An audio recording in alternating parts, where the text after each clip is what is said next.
이번 주 미국 증시 전망해 보겠습니다. 이항영 위원님 나오셨습니다. 안녕하십니까? 네, 안녕하세요. 네, 오늘의 인사이트 열어봅니다. 네, 미국 증시 최악은 지났나? 관세와 관련해서는 그렇게 예측할 수 있지만 또 지난주에 저희가 지수 줄줄이 데드 크로스 발생한 부분에 대해서 짚었습니다. 그 부분도 좀 긴장감이 도는 이번 주일 것 같고요. 네, 지난주 마감으로 보면 이미 이제 목요일날 장 끝나고 우리 저희가 금요일날 새벽 말씀드렸지만 네. 4주 연속 하락한 이후에 잠깐 이제 반등했었지만 지난주에 결국은 다시 하락세로 마감했습니다. 연초 대비로 보면 S&P 500 기준으로 보면 10%가 좀 떨어져 있고요. 다우지수는 8%가 하락했습니다. 나스닥은 15.6%까지 떨어져 있는데요. 그만큼 시장에서의 어떤 하락 추세가 완전히 벗어나진 않았다고 보셔야 되겠습니다. 다음은 최고가 대비를 한번 보겠습니다. 최고가는 아시다시피 S&P 500은 2월 19일 날 사상 최고가였으니 딱 2달 만에 지금 이와 같은 사단이 나 있는 상태라고 보셔야 되겠는데요. 각각 14.0%, 13.0%, 19.2%가 떨어져 있기 때문에 아직 S&P 500은 소위 약세장에는 진입을 하지 않은 상태가 되겠습니다. 언제라도 이제 조금 더 떨어지면 이미 약세장 시작됐다고 선언되겠지만 네. 아직까지는 약세장에 진입하지 않은 상태라는 것도 꼭 기억하시면 좋겠고요. 다만 현재까지 오진 상태에서 공포 분위기에 따라서요. 이미 주식을 전부 매도했거나 일부 매도한 분들은 그에 상응하는 손실을 이제 확정한 상태지만은요. 그렇지 않고 포트폴리오 유지하고 계신 분이나 추가적 매수하셨던 분은 여전히 위기와 기회를 공존하고 있다라고 보셔야 될 것 같은데요. 관련해서 여러 가지 목소리 분명히 있습니다. 특히 지난주에는 월가에서 최고의 목표를 제시하던 오펜하이머가 7,100을 제시했었는데 지난주 목요일 금요일자로 5,950 훅 내리기도 했거든요. 그래서 전체적인 목표 지수가 많이 내려오고 있다는 것도 저희가 지난주 수요일 날 한번 정리해드렸었는데요. 약간 다른 목소리도 분명히 있습니다. 루솔드의 여기에서 지금은 이제 은퇴한 짐 폴슨이라는 대표가 있었는데요. 이제 지금 이제 투자 컬럼니스트로 활동을 하고 있는데요. 스마트폰의 투자자들이 최근에 공격적으로 줄을 계속하고 있기 때문에 어떤 바닥을 쳤거나 바닥이 임박했다라는 얘기를 하고 있습니다. 소위 이제 스마트머니 인덱스라는 것이 있는데요. 스마트폰 인덱스라는 것은 정확히 얘기하면 스마트폰이 플로우 인덱스가 되겠는데요. 개장 직전 그리고 직후 그리고 폐장 직전 직후에 또 스마트폰이 어떤 주가의 흐름, 종목 주가 등등의 변수를 이용해서 스마트폰이 플로우 인덱스라는 걸 얘기하고 있는데요. 말이 필요 없고 그림을 딱 보시면 좋을 것 같습니다. 이 그림을 보시면 전체적으로 주가가 초록색이 스마트폰이 플로우 인덱스인데요. 이거랑 전체적인 주식시장, 이것은 다우지수 비교했는데요. 거의 상관계에 같이 움직이고 있는데 최근에는 의외로 많이 벌어져 있다는 겁니다. 스마트머니 플로우 인덱스는 상당히 좀 주가가 회복하고 있고 지수 상태에 올라가는데 주가는 오히려 여전히 재미없죠. 그래서 이런 높은 상관관계에 있겠고 최근 1, 2개월 동안 이렇게 벌어져 있는데 이것은 멀지 않아서 결국 다시 올라갈 수 있다고 보셔야 되겠고요. 2022년 12월에 시작된 이래 최근에 상관관계를 보면 거의 0.95입니다. 거의 같이 움직이는 건데 이런 상태가 되기 때문에 지금 이런 상태에서 주가의 반등에 대한 계기를 자기는 생각한다는 얘기를 하고 있다라고 보셔야 되겠습니다. 다만 이제 우리가 다시 한번 큰 틀에서 좀 생각해 볼 것은 미국 주식은 다른 많은 분들이 생각하시겠지만 한국 주식 하듯이 한국 주식은 기본적으로 어떤 장기적인 펀더멘탈에 대한 담보가 쉽지 않기 때문에 기본적으로 소위 테크니컬 트레이딩, 차트 분석을 통한 짧은 매매가 상당히 성행하는 것이 사실이고 그것이 불가피할 수가 있겠는데 미국 주식은 기본적으로 좀 장기 투자에 적합하다는 것을 꼭 아셔야 될 것 같고요. 이 그림도 저희가 자주 보여드리는 그림인데 미국 주식을 팔 이유는 항상 많았다는 겁니다. 지금이야 이제 또 관세 전쟁이지만 그거 외에도 수많은 그런 요인들이 있었다고 보셔야 되겠고요. 더 쉽게 얘기하면 미국 주식은 강세장과 약세장이 있는데 지금은 여전히 강세장이 지속되고 있다고 말씀드렸지만 강세장의 기간과 약세장 기간이 통상 5배 정도가 더 깁니다. 강세장이 훨씬 많고 약세장이 짧고 강세장 상승폭이 크고 약세장이 좁기 때문에 긴 흐름으로 보면 여전히 여러분들이 정리주식 분할해서 조금씩 주식을 담아가는 그런 시기로 담아가는지 맞다. 다만 타이밍을 받고 지금 사고 팔고 이런 거는 지금 접근은 맞지 않다라고 말씀드리시면 돼요.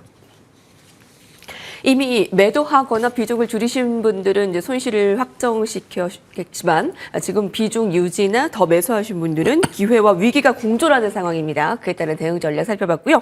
자, 오늘의 헤드라인 조금 더 업종 종목에 집중해 보도록 하겠습니다. 첫 번째입니다. 로이터입니다. 테슬라 제품 중에 저가형 모델 Y 출시 최소 3개월 지연 SUV 출시가 또 연기됐습니다. 3개월 이상 늦게 선보인다.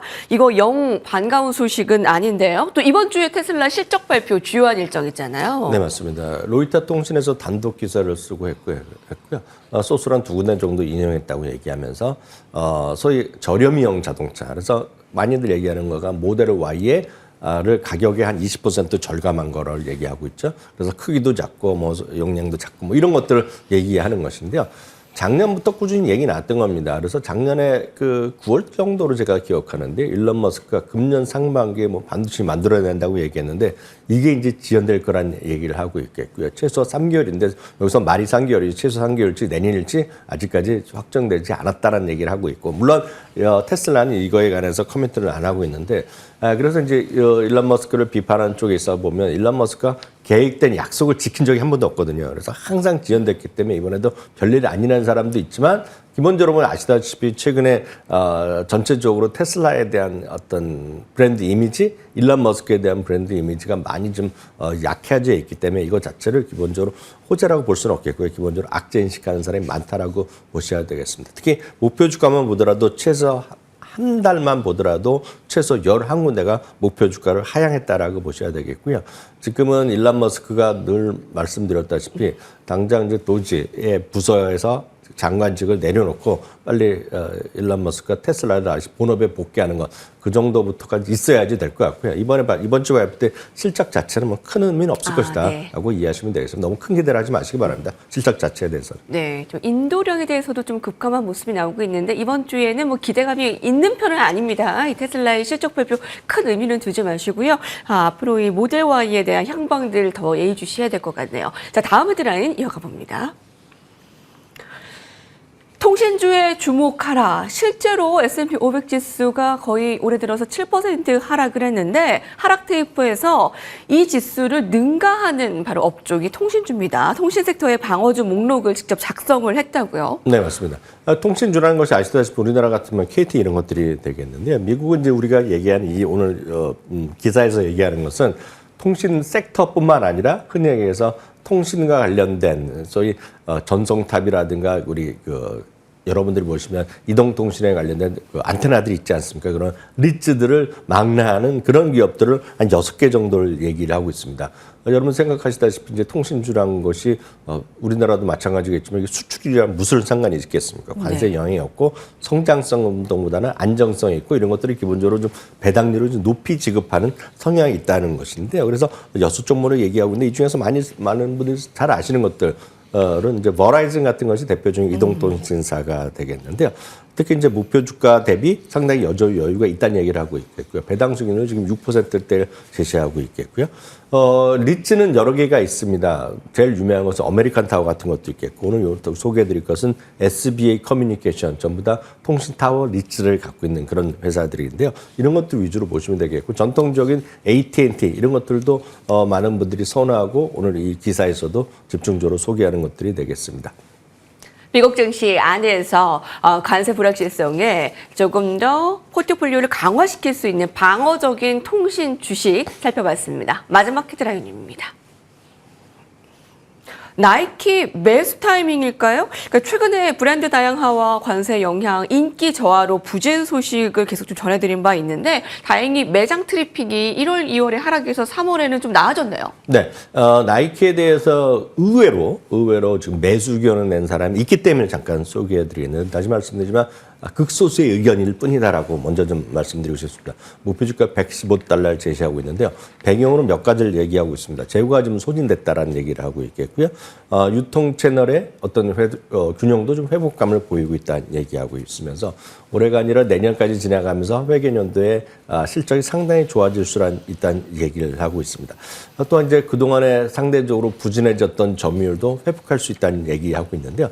이런 것들에 지금 재고가 줄고 트래픽이 늘어났다는 것은 아마 많은 분들 우리나라에서도 뉴스 보셨을 것 같은데요. 이번에 관세가 올라가더니 신발값이 올라간다고 해서 나이키 신발을 3년치, 4년치 막 한 번 사뒀다는 사람들이 많이 있습니다. 예전에 나이키 하면 이제 이거 사갖고 되팔려는 목적이었는데 지금 되팔려는 것도 있을지 모르겠지만 자기가 가족들이 신으려고 사는 사람들이 많았다는 거거든. 값이 올라갈 테니까. 그래서 그런 것들 때문에 일종의 그런 영향도 있었더라고. 3월 달에 좀 많이 들어간 거는 뭐 그런 정도 뉴스가 있었다라고 보셔야 되겠는데요. 제프리스가 그래서 $115의 목표 주가를 제시했는데요.